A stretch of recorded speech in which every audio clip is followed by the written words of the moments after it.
Financial markets పై పట్టు సాధించాలనుకునే వాళ్ళు Revanth conduct చేసే వెబినార్ కోసం ఈ నెంబర్ కి కాల్ చేయండి. నమస్తే, వెల్కమ్ టు సుమన్ టీవీ. నేను విష్ణు. ప్రస్తుతంతో పాటు NISM and CRISIL certified wealth manager Revanth చలమలో ఉన్నారు. వారితో మాట్లాడదాం. నమస్తే రేవంత్. నమస్తే అండి. రేవంత్, అంటే ఇప్పటి వరకు కూడా మార్కెట్ సినారియో గురించి, మార్కెట్ కండిషన్స్ గురించి మాట్లాడుకున్నాం. ఒక్కసారి మనం అట్లా మార్కెట్ లోంచి బయటకు వచ్చి ఒక్కసారి మ్యూచువల్ ఫండ్ ఇండస్ట్రీ గురించి మాట్లాడుకుందాం. షూర్ అండి. ఏంటి అసలు ప్రజెంట్ మ్యూచువల్ ఫండ్ ఇండస్ట్రీ పరిస్థితి ఎలా ఉంది? ఇప్పుడు దీపావళి నుంచి చాలా మంది కొత్త ఇన్వెస్ట్మెంట్స్ వైపు వస్తారు కాబట్టి, కొత్త ఇన్వెస్ట్మెంట్స్ లోకి అడుగు పెడతారు కాబట్టి, మరి కొత్తగా వచ్చే వాళ్ళకి మీరు ఎటువంటి ఒక నాలెడ్జ్ బాస్కెట్ ని ఆడియన్స్ కి ఇవ్వడానికి రెడీగా ఉన్నారు? అదేవిధంగా ఈ మ్యూచువల్ ఫండ్ ఇండస్ట్రీస్ కి సంబంధించి ఎటువంటి ఫండ్స్ ని కూడా సెలెక్ట్ చేసుకోవచ్చు అంటారు కొత్తగా మార్కెట్ లోకి వచ్చే వాళ్ళు? సో బేసిక్ గా ఏ ఇన్వెస్టింగ్ అయినా కానీ అసలు ఆస్తి ఏంటి అంటే నాలెడ్జ్, రైట్? సో బేసిక్ ఇంతకు ముందు మార్కెట్స్ హైస్ లో ఉన్నాయి, కొంచెం జాగ్రత్తగా ఉండండి, కొద్దిగా జాగ్రత్త, మార్కెట్స్ పడితే ఇబ్బంది పడతారు అని చెప్పినప్పుడు మాట్లాడినప్పుడు భయపెడుతున్నారు అన్నారు. అది భయపెట్టడం కాదు, జాగ్రత్త చెప్పటం. ఇప్పుడు మార్కెట్స్ పడుతున్నాయి, ఇప్పుడు భయపడుతున్నారు. ఇప్పుడు ధైర్యం చెప్పి దాన్ని సరైన పాతలో నెక్స్ట్ ఏం జరగబోతోంది, మ్యూచువల్ ఫండ్స్ మనం ఎలా ఉండాలి అని చెప్పి అవేర్నెస్ క్రియేట్ చేయడం కూడా నా బాధ్యత. సో ఆ బాధ్యతలో భాగం కింద ఇప్పుడు కొత్తగా వస్తున్న ఇన్వెస్టర్లు అయి ఉండొచ్చు, లేకపోతే ఆల్రెడీ ఎగ్జిస్టింగ్ గా ఉన్నటువంటి మ్యూచువల్ ఫండ్ ఇన్వెస్టర్స్ అయి ఉండొచ్చు. వాళ్ళ బిహేవియర్ ఎట్లుండాలి అన్న దాని గురించి మాట్లాడదాం. సో ఇప్పుడు ఎక్కువ ఇంపాక్ట్ ఎవరు తీసుకుంటున్నారు అని అంటే, రీసెంట్ గా మనకి ఎలక్షన్ కంటే ముందు సో కాల్డ్ ఈ డిఫెన్స్ పరిగెడుతుంది, ఇన్ఫ్రా బాగుంది, మోడీ స్టాక్స్, ఇది ఎప్పుడైతే హైప్ క్రియేట్ అయిందో అప్పుడు చాలా మంది ఇన్వెస్టర్స్ ఎంటర్ అయ్యారు మార్కెట్. 6 months బ్యాక్ చాలా మంది ఇన్వెస్టర్స్ ఎంటర్ అయ్యారు. ఆ టైంలోనే అంటే ఇంతకు ముందు ఎంటర్ అయ్యి ఉన్నా కానీ ఆ టైంలో చాలా డబ్బులు కూడా పెట్టారు, లక్షల రూపాయలు పంపించేశారు మార్కెట్ లోకి. సో బేసిక్ గా నేను ఎప్పుడు చెప్పే మాట అదే, మోడీ స్టాక్స్, ఈ స్టాక్స్ మనం ఆ రోజు చెప్పాం. మోడీ స్టాక్స్ అంటే అది మోడీ గారు ఓన్ చేసుకున్న కంపెనీలు ఏం కాదు, జస్ట్ సెంటిమెంట్ డ్రివెన్, మనం వాటి వెనకాల పరిగెట్టకూడదు అని. In the same way I tell the same thing, మనం సెంటిమెంట్ వెనకాల పరిగెట్టకుండా మార్కెట్లో ఉన్నటువంటి ఫండమెంటల్స్ అనుకూలంగా ఇన్వెస్ట్మెంట్స్ పెట్టుకుంటూ వెళ్దాం. కరెంట్ మార్కెట్ సినారియో ఏంటి? ఇప్పుడు కరెంట్ బాగా మార్కెట్లో సెల్లింగ్ క్రియేట్ అవుతుంది. క్రియేట్ చేసేది ఎవరు? FIIలు. అండ్ ప్యారలల్ గా ఎంత వద్దన్నా కానీ DIS అంటే రీటైలర్స్ యొక్క మనీ మార్కెట్లోకి పంపిణీ అవుతుంది కాబట్టి మార్కెట్ బియర్ టెరిటరీలోకి ఎంటర్ కాలేదు. ఒకవేళ వాళ్ళ సపోర్ట్ లేకపోయి ఉండుంటే మాత్రం బియర్ టెరిటరీలోకి మార్కెట్ ఎంటర్ అవడం చాలా ఎక్కువ అవకాశాలు ఉన్నాయి. సో ద బిగ్గెస్ట్ క్వశ్చన్ ఇక్కడ ఏంటి అని అంటే, మ్యూచువల్ ఫండ్ ఇండస్ట్రీలో రీటైలర్స్ ఎంతవరకు సపోర్ట్ చేస్తారు అనేది. రీటైలర్స్ ఎంతవరకు సపోర్ట్ చేయాలి అని అంటే, మార్కెట్ తోటి సంబంధం లేకుండా మీ గోల్ రీచ్ అయ్యేదాకా సపోర్ట్ చేయాలి. మీరేం మార్కెట్ కి సపోర్ట్ చేయట్లేదు, మీరు మీకోసం సపోర్ట్ చేసుకుంటున్నారు, మీ ఫైనాన్షియల్ గోల్స్ రీచ్ అవడం కోసం సపోర్ట్ చేసుకుంటున్నారు. మీరు నా కోసం ఇన్వెస్ట్ చేయట్లేదు, మార్కెట్ ని స్టెబిలైజ్ చేయడం ఇన్వెస్ట్ చేయట్లేదు, దేశాన్ని అభివృద్ధి చేయడానికి ఇన్వెస్ట్ చేయట్లేదు, మీరు మీ జీవితాన్ని అభివృద్ధి చేసుకోవడం కోసం ఇన్వెస్ట్ చేసుకుంటున్నారు. సో ఫైనాన్షియల్ గా మీ గోల్ అనేది క్లియర్ గా ఉండాలి. అండ్ మీ పెట్టుబడి ప్రతి ఒక్కటి కూడా గోల్ ఓరియంటెడ్ గా మాత్రమే ఉండాలి.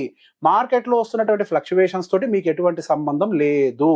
అండ్ ఎస్, పిక్ చేసేటప్పుడు సరైన పిక్స్ కనుక, అంటే సరైన ఫండ్స్ కనుక పిక్ చేయకపోతే మీ యొక్క లాసెస్ కొద్దిగా ఎక్కువగా ఉండటానికి, లాసెస్ అని అంటే బుక్ చేస్తేనే లాస్ అంటాం, మనం బుక్ చేయనంత వరకు దాన్ని డ్రా డౌన్ అంటాం అంతే.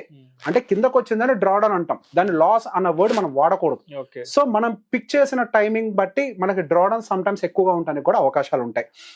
లాస్ట్ లెగ్ ఆఫ్ ద ర్యాలీలో పిక్ చేసిన వాళ్ళు, mid and small cap pick చేసిన వాళ్ళు, డిఫెన్స్ పిక్ చేసిన వాళ్ళు, ఆ సెక్టర్స్ అని కూడా కొద్దిగా డ్రాప్ అయ్యాయి కాబట్టి ఎక్కువగా కొంత నెగిటివ్ రిటర్న్స్ కూడా మ్యూచువల్ ఫండ్స్ లో కూడా కనిపిస్తున్నాయి. సో బేసిక్ గా ఎప్పుడు కూడా రీటైలర్ అన్న వాళ్ళు అడ్వైజర్ సపోర్ట్ లేకుండా ఎటువంటి పరిస్థితుల్లో థిమాటిక్ అండ్ సెక్టర్ జోలికి వెళ్ళకూడదు, ఎటువంటి పరిస్థితుల్లో కూడా వెళ్ళకూడదు. సో అవి ఒక రకమైన న్యూక్లియర్ వెపన్స్ లాంటివి. సో బేసిక్ గా ఇస్తే అద్భుతమైన రిటర్న్స్ ఇస్తాయి. అంటే they can do either sides, బాగా మంచి చేయగలుగుతాయి, బాగా ఇబ్బంది కూడా పెట్టగలుగుతాయి. సో న్యూక్లియర్ వెపన్ తోటి ఎనర్జీ జనరేట్ చేయొచ్చు, డిస్ట్రక్షన్ చేయొచ్చు. ఇన్ ద సేమ్ వే మనకి థిమాటిక్ అండ్ సెక్టోరియల్ ఫండ్స్ కూడా అలాంటివే. రిటర్న్స్ ఇస్తే అద్భుతంగా ఇచ్చేస్తాయి, ఇవ్వకపోతే చాలా దారుణంగా ఇబ్బంది పెడతాయి, కొన్ని సంవత్సరాల వరకు రిటర్న్స్ రాకుండా చేస్తాయి. సో రీసెంట్ బిహేవియర్ లో మనం అబ్జర్వ్ చేసింది ఏంటంటే, వచ్చిన NFOs లో మెజారిటీ ఆఫ్ ద NFOs అంతా కూడా థిమాటిక్ అండ్ సెక్టోరియల్ రావడం తోటి డబ్బులన్నీ కూడా, అంటే ఇప్పుడు ఎక్కువ ఫ్లోస్ ఎక్కడికి వెళ్తున్నాయి అంటే మిడ్ అండ్ స్మాల్ కంటే కూడా థిమాటిక్ అండ్ సెక్టోరియల్ లోకి మూవ్ చేస్తున్నారు డబ్బుల్ని. ఈ థిమాటిక్ అండ్ సెక్టోరియల్ బిహేవియర్ ని అర్థం చేసుకోకుండా కనుక డబ్బుల్ని మూవ్ చేస్తే మనం ఎక్కువగా లాస్ అవడానికి అవకాశం ఉంటుంది. సో బేసిక్ అడ్వైజర్ లేదు, నాకు రీసెర్చ్ చేయడం కూడా తెలియదు. రీసెర్చ్ అని అంటే ఎవరో యూట్యూబ్ లో చెప్తూ ఉంటారు, నేను స్ట్రిక్ట్ గానే చెప్తున్నా ఈ మాటని, వాళ్ళని ఎవరు సర్టిఫై చేశారు నాలెడ్జ్ ఉందని. నన్ను సెబీ సర్టిఫై చేసింది, వీడికి మ్యూచువల్ ఫండ్ నాలెడ్జ్ ఉంది అని. సెబీ గేవ్ మీ లైసెన్స్, నాకు నాలెడ్జ్ ఉంది అని. వాళ్ళకి ఎవరు సర్టిఫికేషన్ ఇచ్చారు? వాళ్ళు చెప్పే పారామీటర్స్ పక్కకు పెట్టండి. లాస్ట్ 5 year రిటర్న్ చూడండి, 5 star ఉందో చూడండి, టాప్ 5 ని పిక్ చేయండి. ఇదే ఆ పారామీటర్ అంటే? సెబీ గైడ్ లైన్స్ లో రాసుందా? ఎప్పుడైనా చరిత్రలో అలా బాగుపడ్డ వాళ్ళు ఉన్నారని చరిత్రలో రాసుందా? అలా కాదు. మనం పిక్ చేసేటప్పుడు మీకు నిజంగా మార్కెట్ నాలెడ్జ్ ఉంటే, సెక్టోరియల్కి వెళ్ళాలంటే నెక్స్ట్ అప్కమింగ్ 2 to 3 years లో ఏ సెక్టర్ కి ప్రాబబిలిటీ ఉంది, మనం చాలా వీడియోస్ లో చెప్తున్నాం పలానా సెక్టార్స్ బాగుంటాయి అని. ఏ సెక్టార్స్ కి ప్రాబబిలిటీ ఉందో ఆ సెక్టర్ ని పిక్ చేయండి. మీకు రీసెర్చ్ చేయడం రావట్లేదు అనుకోండి, ఇప్పుడున్నటువంటి మార్కెట్ కండిషన్ లో కరెంట్ గా మనకి ఫ్లెక్సీ క్యాప్ అనేది ఒక అద్భుతమైన పిక్. నేను ఓపెన్ గానే చెప్పాను కదా, ఫ్లెక్సీ క్యాప్. సో ఎప్పుడు ఫండ్ పేరు చెప్పరు అని మన వాళ్ళందరూ అంటూ ఉంటారు.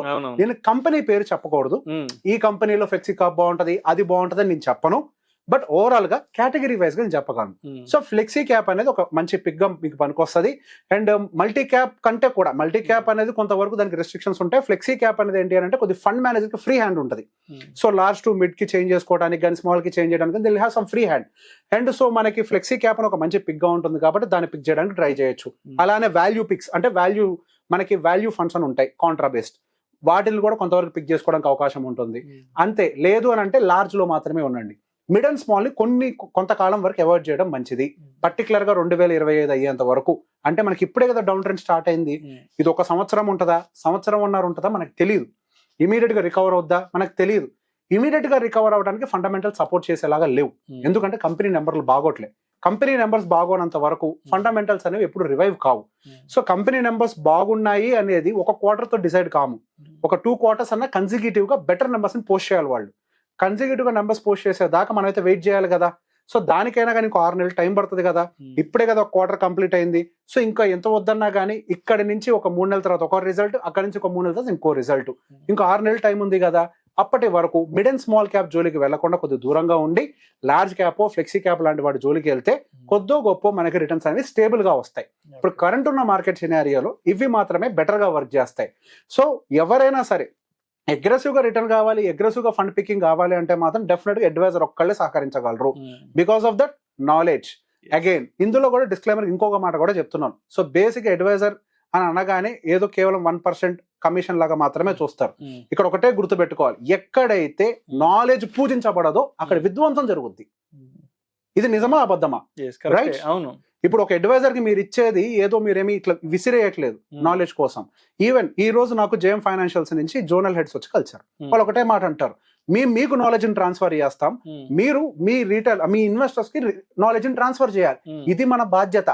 సో మీరు పే చేసేది దేనికంటే యాక్చువల్ గా నాలెడ్జ్ కోసం. మీరు నాలెడ్జ్ కోసం మాత్రమే పే చేస్తున్నారు. ఎక్కడైతే నాలెడ్జ్ మీద ప్రైస్ బార్గెనింగ్ జరుగుతుందో అక్కడ అభివృద్ధి జరగదు. ఒకటే మాట గుర్తుపెట్టుకోండి, మన దేశంలో తెలియగల వాళ్ళు ఎవరైనా సరే అడ్వైజరీలో కానీ లేకపోతే విద్యా రంగంలో కానీ టీచర్లుగా వెళ్ళాలి అంటే వెనక్కి అడుగు వేయడానికి ఒక రీజన్ ఏంటి అని అంటే నాలెడ్జ్ మీద బార్గెన్ చేస్తారు. అదే వేరే వెస్టర్న్ కంట్రీస్ లో కానీ మలేషియాలో కానీ మంచి పేస్ వస్తాయి. చాలా మంది ఇక్కడ టీచర్స్ ఉద్యోగం చేసుకునే వాళ్ళు, ప్రొఫెషనల్ గా టీచర్ అంటే ఒక టీచింగ్ వైపు వెళ్ళాలనుకున్న వాళ్ళు ఇండియాతో కంపేర్ చేస్తే అదర్ కంట్రీస్ లో బెటర్ పేస్ ఉంటాయని చెప్పి నాలెడ్జ్ ఉన్న వాళ్ళు కూడా వెళ్ళిపోతున్నారు. రీజన్ ఏంటి అంటే మన దేశంలో బార్గెన్ చేస్తారు నాలెడ్జ్ ని. Knowledge should not be bargain. Knowledge ని గెయిన్ చేసుకోవాలి, లేదా నాలెడ్జ్ ఉన్న వాళ్ళ పక్కన పెట్టుకొని మనం కూడా ఎదుగుతూ పోవాలి. నాలెడ్జ్ దగ్గర బార్గెన్ చేయకండి, అవమానించకండి. ఎక్కడైతే నాలెడ్జ్ అవమానించబడుతుందో అక్కడ అభివృద్ధి జరగదు. అంటే బార్గెయినింగ్ కంటే కూడా ఇంకా ఫ్రీ మాట్లాడితే free free free there is no word called free అండి. ఈ ప్రపంచంలో ఎక్కడైతే ఫ్రీ అనే వర్డ్ ఉంటుందో అక్కడ స్కామ్ ఉంటుంది. ఫ్రీ అనే వర్డ్ ఎవరు వాడతారండి? ఎవరైతే స్కామ్ చేయాలనుకుంటున్నారో, రారా నేను ఫ్రీగా ఇస్తా అని చెప్పి నేను తీసుకొచ్చి మోసం చేస్తారు. నువ్వు ఫ్రీగా పని చేస్తావా? నువ్వు ఫ్రీగా ఉద్యోగం చేస్తావా? ఏది చేయవు కదా. నీకు ఫ్రీగా వాటర్ రాదు, నీకు ఫ్రీగా చెత్త తీయడు, నీకు ఫ్రీగా ఇంట్లో పనమ్మాయి పని చేయదు, కనీసం ఫ్రీగా ఎవరు కనీసం మరుగుదొడ్లు కూడా క్లీన్ చేయరు. మరి ఒక నాలెడ్జ్ ఉన్న పర్సన్ ఫ్రీగా ఎందుకు సర్వీస్ ఇస్తారు? నీలాగే సేమ్ నీలాగే వాడికి ఒక కుటుంబం ఉంటుంది, నీలాగే వాళ్ళకి ఒక పిల్లలు ఉంటారు, నీ పిల్లల్లాగే వాళ్ళ పిల్లలు కూడా స్కూల్కి వెళ్తారు, ఇవన్నీ ఉంటాయి కదా. నీలాగే జరుగుతుంటాయి కాబట్టి వాడికి కొన్ని ఖర్చులు ఉంటాయి కాబట్టి అదేమైనా ప్రత్యేకమైన జీవితం కాదు, మీలాంటి ఒక జీవితమే. మీరు మేబీ సాఫ్ట్వేర్ ఇంజనీర్ గా మీ ప్రొఫెషన్ ఎంచుకున్నారేమో, ఇంకొకడు ఒక అడ్వైజర్ గా వాడి జీవితాన్ని ఎంచుకున్నాడు, అంతే. అది కూడా ఒక ప్రొఫెషన్. రేవంత్, రోడ్డు పక్కన బాత్రూమ్ వెళ్ళడానికి కూడా, ఒంటికో రెంట్కో వెళ్ళడానికి కూడా 5 రూపాయలు 10 రూపాయలు ఎగ్జాక్ట్లీ. ప్రతి ఒక్క దానికి మనం డబ్బులు కడతాం. ఇక్కడే మీరు అర్థం చేసుకోవాలి, మనం ఫ్రీగా వెళ్లాల్సిన యూరినల్స్ కి కూడా డబ్బులు కడుతున్నామే. మరి ఫ్రీ అన్న వర్డ్ మీ నోట్ నుంచి ఎందుకు వస్తుంది? ఈ ప్రపంచంలో ఫ్రీగా ఏది దొరకదు. ఫ్రీ అని ఆఫర్ చేసిన చోట స్కామ్ ఉంటది, అంతకు మించి ఇంకోటి ఉండదు. అవతల వాడు ఫ్రీగా ఇస్తున్నాడంటే ఏదో ఆశించి ఏదో లాక్కోవడానికే ఇస్తాడు. అంతే. ఉచితం అనేది పెద్ద దరిద్రం. అది అసలు ఉచితమైన కాన్సెప్ట్ లేదు. ఎవరు చేస్తారు ఉచితంగా? There is no concept of free. Even మనకి భగవద్గీత ఉన్న రోజుల నుంచి ఉచితంగా ఎవరైనా పనిచేసిన వాళ్ళు ఉన్నారా? పనిచేసిన వాడికి కూడా ఏదో 4 గింజలు ఇచ్చి పంపిస్తారు. There is no free. అప్పట్లో డబ్బులు లేవేమో, వస్తువులు ఇచ్చి పంపించేవాళ్ళు. There is no free. ఈ వీడియోస్ కింద కామెంట్లు పెడుతుంటారు, ఫ్రీగా చెప్పొచ్చు కదా, ఫ్రీగా చెప్పొచ్చు కదా అని. ఏ హోటల్కి వెళ్ళి భోజనం చేసేసి మాకు ఫ్రీగా భోజనం పెట్టచ్చు కదా అంటే హోటల్ ఊరుకుంటాడా? హాస్పిటల్కి వెళ్ళేసి ట్రీట్మెంట్ తీసేసుకొని మాకు ఫ్రీగా ట్రీట్మెంట్ అంటే తీసుకుంటాడా? లేదంటే పిల్లల్ని స్కూల్లో జాయిన్ చేసి మాకు ఫ్రీగా చదువు చెప్పండి చెప్తారా? సార్, మీకు నాలెడ్జ్ కోసం రూపాయి ఖర్చు పెట్టడానికి నొప్పి ఉంటే నాలెడ్జ్ తీసుకోవడానికి మనకు అర్హత లేదు. అసలు దాని వైపు వెళ్ళాల్సిన అర్హత లేదు. మాకు నాలెడ్జ్ ఏం ఫ్రీగా రాలేదు.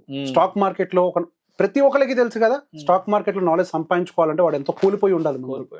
ఎంతో కోల్పోయి మేము ఒక దగ్గరకు వచ్చి ఈ రోజు ఆ సర్వీస్ ని బయటకి ఇవ్వడం కోసం మళ్ళీ సర్టిఫికేట్స్ తీసుకొని చదువుకొని ఎగ్జాములు రాసి సర్టిఫికేషన్ తీసుకొని బయటకు వచ్చింది.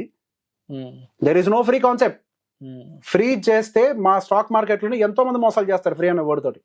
ఎక్కడ ఫ్రీ ఉండదు. నాలెడ్జ్ ఫ్రీగా దొరకదు.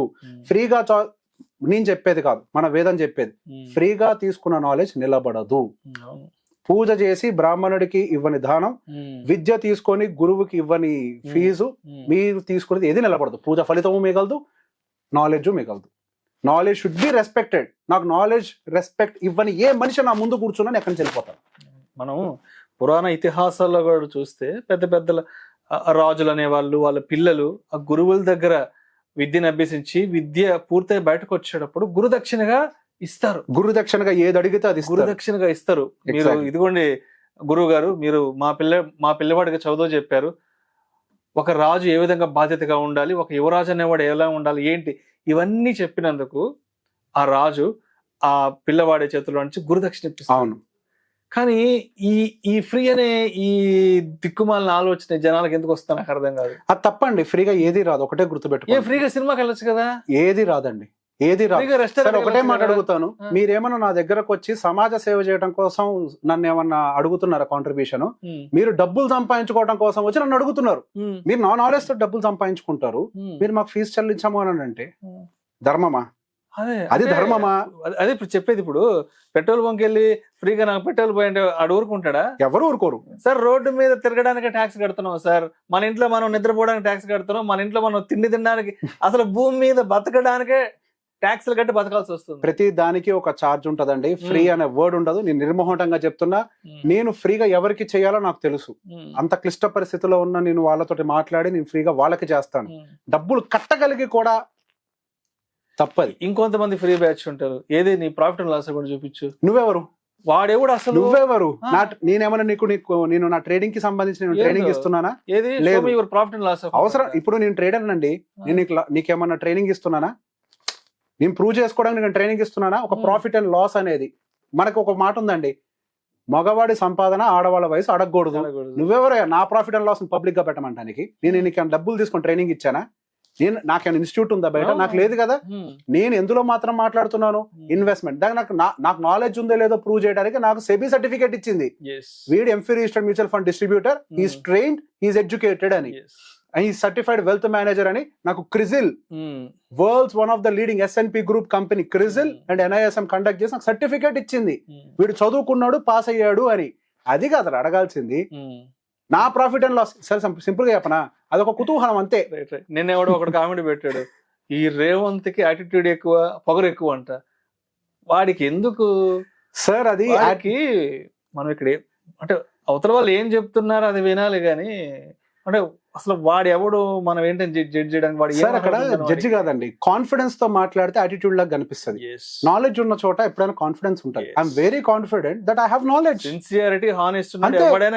నేను కాన్ఫిడెంట్ గా మాట్లాడుతున్నాను, యాటిట్యూడ్ తోటి చెప్పట్లేదు. I'm very confident. నేను అక్కడ చదివి ప్రతిరోజు పొద్దున 9 గంటల నుంచి 3 గంటల దాకా మార్కెట్ లో ఉండి ప్రతి క్యాండిల్ మూమెంట్ లో ఏం జరుగుతుందో గమనించి ఇక్కడికి వచ్చి నేను చెప్తున్నాను. నేను మార్కెట్ లో ఉండేవాడిని, నాలెడ్జ్ తోటి మీ దగ్గరకు వచ్చాను. నాలెడ్జ్ ఉన్న చోట కాన్ఫిడెన్స్ ఉంటది కదా, నాలెడ్జ్ లేని చోట నేను భయపడాలి. నాలెడ్జ్ ఉన్నప్పుడు నాకెందుకు భయం? కాన్ఫిడెన్సే వాళ్ళకి అటిట్యూడ్ లాగా కనిపిస్తుంది, అది చూసే చూపులో లోపం. Right. Thank you so much Revanth. Thank you అండి.